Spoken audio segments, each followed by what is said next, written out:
Hide and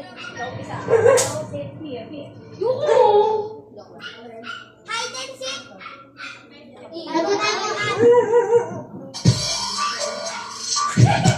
Ano ba yun? Dapat.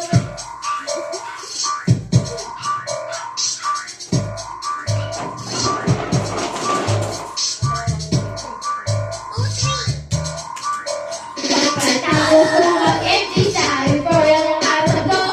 Ako'y nagmuna, alam mo ba sa favorite hanga ko? 7-Eleven, Quezon City, doon ako pupunta. Walang matao-tao doon, and yung gusto ko sad. Na may biglang pumasok, nakita ko ang ganda. Nakakainis walang isip. Pati ako tisa, sa kanya ay kulay brown. Meron siyang braids ang ngipin, kamukha niya niya. Sinita, biglang iniisipin. Katawan ay 36, 24, 34. Sa panang ang parang kaya ako makakapot. Magaling siyang pumorma, suot niya ang hanging shirt. Dumukot siya ng pera, umangat ang kanyang skirt. Kahit ako'y bilang sabi, hey girl, it's time. Siya'y kumakating kung dapat nagpakita. Tinanong niya ako, hey, aren't you agree? Before yan, sumagot siya, hi, and you, my name is Billy Birota. Bibirota, bibirota. Talagang type na type ko siya. Binibirota, binibirota. Hinabak ko sa beauty niya. Ano siya? Burot siya, binibirota. Talagang type na type ko siya. Binibirota, binibirota.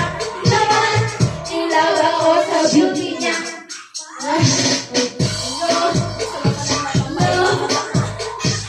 Meron siya. Wait lang kasi. At ako'y nagulat. Aking nakula. Ang kasama niya ay lima.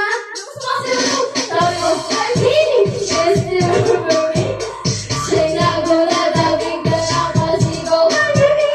Mama siya. Bakit ako? Mas kami nag-disco. Sumamay sa kanyang Pagkakajero ka lang, pinakiramdaman ko na. Inig ng kanyang haplos ay aking damang-damang. Walang kami na pajero, ngunit siya'y naharangan. Gilit ng aking tenga'y gilit niyang kinakagat. At pagod na kanyang dami, ako ay nililiti.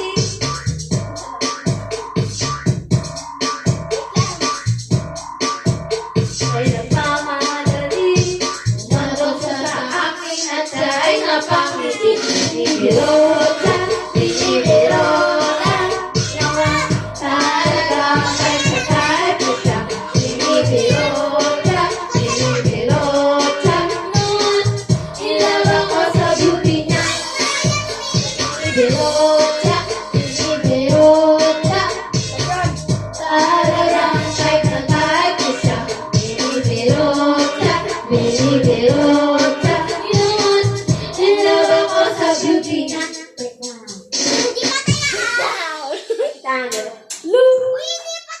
O, yan na si Tita Osang! Yan na si Tita Osang, may announcement pa.